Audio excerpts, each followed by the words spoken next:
ሰላም ጋይስ እንዴት ናችሁ? ዛሬ የመጣሁት የተሰማኝን ነገር ለአመታቶች የደበቅኩትን ሚስጥር ለነገራችሁ ነው የመጣሁት።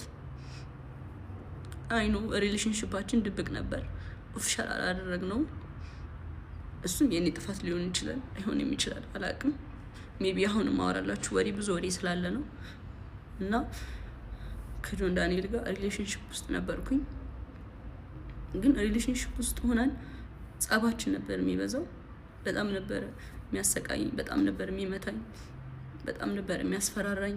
ከኔ ጋር ከተለያየሽ አጠፋሻለሁ፣ ከቲክቶክ ትጠፊያለሽ፣ ላይቭሽን አዘጋዋለሁ፣ መስራት አትችይም እያለኝ ለአመታት እያስፈራራኝ ኑረናል።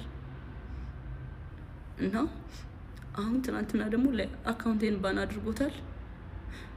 ብዙ ጊዜ ስንጣላ የመታኝ አሉ ቁስሎችን ስክሪንሾት አስቀምጥላችኋለሁ እዚህ ጋር። እና አሁን የመጣሁት እንድታስጠነቅቁልኝ ነው። እኔ ምንም አልፈልግም፣ ድራማ አልፈልግም። እኔ ማስተዳድረው ቤተሰብ አለኝ።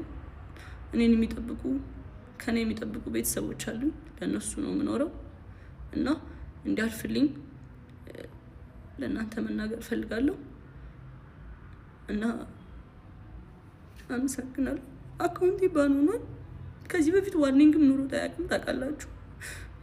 አሁን ትናንትና ማታ 9 ሰዓት ላይ ነው የተዘጋው። ምንም አድርጌ አይደለም። እና ከአመታት በፊትም ላይቬን ሁሌ ነበር የሚያዘጋብኝ። ይሄ ማስረዳለ። ቲክቶክ ላይ ብዙ የሚያውቁኝ ሰዎች አሉ፣ እነሱም ያውቃሉ። ሁሌ ላይቬን ያዘጋው ነበር። ሁሌ ነበር የምማጸነው፣ ለምንድን ነው ላይቬን የምታዘጋው እያልኩት። እና ስንጠላ በሱ ነበር የሚያስፈራራኝ። ላይቬን እያዘጋ ነበር የሚያስፈራራኝ። ምንም አታመጭም እያለኝ። ይሄንን እናቱም ታውቃለች፣ እህቱም ታውቃለች፣ ሁሉም ቤተሰቦቹም ያውቃሉ እኔን አቢዩዝ እንደሚያደርገኝ። እና አሁን የመጣሁት በቃ እንዲጠነቀቅልኝ፣ እንዲያርፍልኝ፣ እንድታሳርፉልኝ ነው። አመሰግናለሁ።